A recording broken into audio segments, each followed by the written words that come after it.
各位朋友，大家好，欢迎来到多维世界。最近全球的天气可以说是异象频发，传统上温和多雨，甚至高纬度寒冷的英国和欧洲大陆，今年竟然再次刷新了历史高温纪录。就在这种极端气候的逼迫下，很多西方中产阶级正在经历一场悄无声息的生活方式大革命。今天我们要聊的表面上是一位英国科技博主砸下2600英镑，折合人民币2万多元，就为了给150年历史的英国老房子装一套中国制造的分体式空调的经历。但如果你只把它当成一个普通的家电评测，那就太小看背后的宏观趋势了。作为一个实证观察者，在这段看似简单的生活分享背后，我看到了3个极其深刻的底层逻辑。第一，气候地缘政治的变迁。全球变暖正在彻底摧毁欧洲沿袭了数百年的城市基础设施逻辑，不装空调的欧洲神话已经破灭。第二，能源结构转型对普通人的倒逼。在俄乌冲突爆发、地缘政治重组后，欧洲的天然气价格一路飙升。这位博主选择装空调，核心目的居然是为了在冬天用它当热泵来省煤气费。这是一场普通中产利用电力对抗化石能源危机的自救。第三，中国制造的降维打击。视频里博主千挑万选，最后选择的依然是中国的美的品牌。中国强大的供应链和极高的能效比正在成为西方普通人对抗通胀、维持生活体面的唯一解药。那么，一个高纬度国家的普通人到底是如何在昂贵的人工成本、老旧的电网和高昂的电价之间找到平衡的？中国制造的空调又是如何帮他们实现能源自救的？接下来就让我们一起切入正片，看看这位英国博主的真实经历。 Later. It's getting hotter and hotter in Britain. With a record high May already, I made the apparently prophetic decision to get a Joe Head mini-split air conditioning system installed. Here's what I've learned in the month or a bit more that I've had it installed. First, let me explain what is here, how much it cost, how it works, and then we'll go through some of the options that you might want to consider. My system is a two-way multi-split, which means that I have one outdoor unit and 2 indoor units. The outdoor unit is the compressor, the noisy bit, although we'll come back to that in a minute, while the indoor units are basically just a radiator and a fan. This split means that the experience in the room you're cooling is near silent, especially compared to the noisy and naff portable units you might have experienced before. I went with Medea, in part because they are generally the cheapest units around, and in part because they're the original equipment manufacturer for parts like the compressor for basically all AC options anyway. Also, because my rooms are small enough, I have the smallest indoor units available, 2.5 kilowatts specifically, and the outdoor unit is a 4 kilowatt unit. We'll come back to those power ratings soon too. The outdoor unit is standard, but the indoor units are a little fancier, being their Breezeless E model, which I'm very happy with. The installation process is pretty simple. 2 lads came round for the day, bored 2 40-ish millimeter holes all the way through the wall, then stuck the indoor units up on the walls. They're both on the same external wall, which helps a lot. The outdoor unit is mounted on its brackets with some anti-vibration rubber pucks. Then they run the lines in some external trunking, which still looks pretty good even on my horribly rendered wall. These are copper hardlines, with the units being pre-charged with gas for somewhere between, I think it was 10 and 15 meter pipe runs. They'll also run condensate drain lines for each indoor unit and the outdoor one. You'll need a rotary isolator for the power input. They'll hook it all up, then vacuum the lines, let it sit for half an hour or so to make sure there are no leaks, and then they can let the gas out of the unit itself, test it, and that's pretty much it installed. The power element is possibly the most interesting part here, so let's talk about those ratings. 2.5 kilowatts is a lot of power, and 4 kilowatts is even higher. But that is the amount of heat the system can move, not the electrical power required. Because heat pumps are generally between 3 and 4 times more efficient than the electricity required, that means that this 4 kilowatt unit only draws a maximum of 1 to 1.3 kilowatts from the wall. That's not even a third of what a single plug socket can provide. That means that most installations can actually just be run with a 3-pin plug if you want. Although I run it on the same dedicated 16 amp circuit that my boiler is on, as my plug circuit isn't exactly bursting with capacity. What's more, the 4 kilowatt figure isn't even what it runs at. While yes, with both units on at full blast, it will draw a bit over a kilowatt of electricity. But with just one unit maintaining temperature, you're looking at more like 300 or 400 watts, or about 700 if it's just one unit at full blast.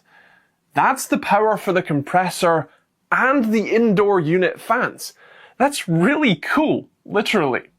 For context, a portable air conditioning unit generally runs at between 800 and 1200 watts per unit, and suck by comparison, although again we'll come back to that. For the next callback, noise.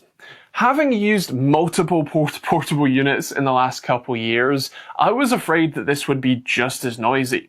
Sure, noisy outside, but noisy nonetheless.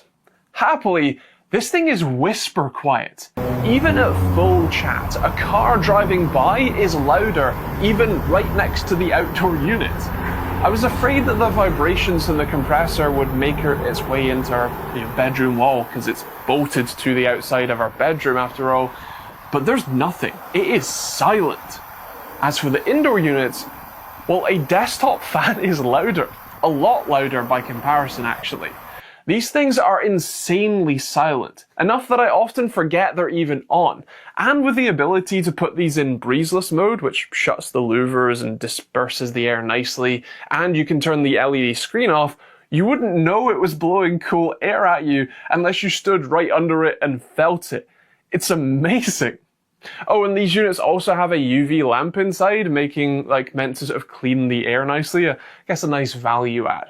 Oh, and of course you know that I've hooked these up to Home Assistant while blocking their internet access, right? Yeah, I can control both of these from my phone or from the remotes. It's pretty amazing. As for the effectiveness, well, hot damn it's good. Or should I say cold damn? Nah, that doesn't really work. Anyway, it's insane how big a difference this makes. Even in a 150-year-old British house, it is so incredibly effective at pulling heat from the room and keeping it out. So far, we've had to keep turning it off or turning it up so that it doesn't freeze us. It is that effective. Coming from having 2 portable AC units, with the same theoretical heat moving capacity, I can say that this is a night and day difference. The portable AC does work, but it gets less effective as the compressor heats up, and it's only really useful when it's blowing right at you and next to you, cooling you and not the room. Whereas, this thing will cool my entire downstairs if I leave the door open, and it will use less power doing it. That's amazing. Oh, and the system is also reversible, so in winter, this can actually be our heating too. It's actually a little more efficient going that way as well, so that's kinda handy. The joys of having a heat pump strapped to your house is pretty good. Of course, the big question is the cost. Yeah, it ain't cheap. I paid $2,600 for this fully installed and with a 10-year warranty. I did do the initial electrical work myself, so saved a couple quid there for my specific install, but most installers will do that for free, assuming you have a plug socket somewhere nearby to the outdoor unit's mounting location. That is, of course, about an order of magnitude more expensive than just buying a portable AC unit, and not something that people like renters can easily get installed. So I understand that this won't be for everyone. But if you own your house, and especially if you work from home, you might want to consider getting AC installed. Multi-splits like mine can actually be for up to 4 or sometimes 5-way splits, meaning a single outdoor unit can have up to 4 or 5 indoor units attached to it, which I think is really cool. I definitely prefer the single outdoor units, although just in my specific case, there just wasn't much space that I could fit another one, even if I wanted to. There are a few other sort of styles of AC units, including ones where you basically just drill 2 big holes in the wall and mount 1 indoor unit. Then you essentially get a wall-mounted portable unit, so no noise benefit, but a lot more efficient because it's cycling or cooling the air from sort of 2 ways outside. But you also don't need to work with refrigerant gases and should be a fair bit cheaper. Or of course, you can just get a portable unit. They are okay, but as I've said, I am mighty glad that I went with the proper stuff. I'd also argue that your home's value would go up a couple grand for having AC installed, but maybe that's copium. Overall though, I have been blown away by just how effective, efficient, and quiet this system is, and I'm already more than happy with my purchase. I struggle in warmer temperatures really badly, and with more hotter and hotter days coming, I am glad that I can stay comfortable as I live and work at home. Funnily enough, thanks to how efficient this thing is compared to our 2 previous portable AC units, this thing is sort of paying for itself over the years too. Plus, as the price of natural gas rises, being able to heat at least parts of our house with electricity, some even maybe from my solar installation, well, it's kind of a nice backup and handy thing to have.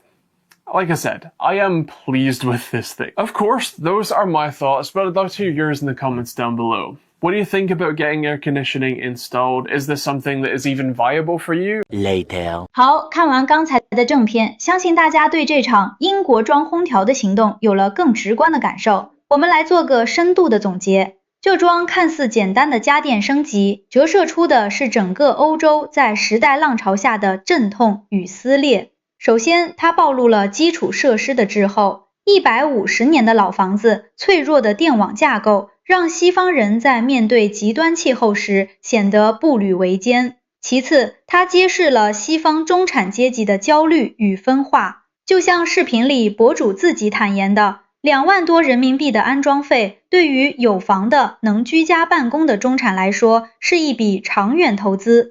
但对于广大的租房一族、底层民众来说，这无异于天文数字。在能源危机和通胀面前，社会阶层的鸿沟正在因为冷暖这种生存基本需求而进一步拉大。最后，这也再次证明了中国产业链不可替代的地位。无论地缘政治如何脱钩断链，当面对高能效、性价比的刚性需求时，西方民众的钱包往往做出了最诚实的抉择。看到这里，我也特别想听听身处世界各地的你们的看法，特别是身在香港、澳门、台湾以及海外华人社区的观众朋友们，你们所在的地区现在电费和能源价格是什么情况？面对越来越极端的夏天，你们有什么绝妙的省电和降温高招吗？另外，大家觉得随着欧洲能源转型的推进，这种由中国供应链主导的热泵有空调革命，能不能彻底改变欧洲对传统能源的依赖？欢迎大家现在就动动手指，把你的观察和思考写在评论区。每一个理性的声音都是我们认识这个多维世界的一面镜子。感谢大家的收看，用多维视角看清复杂世界。这里是多维世界，我们下期节目不见不散。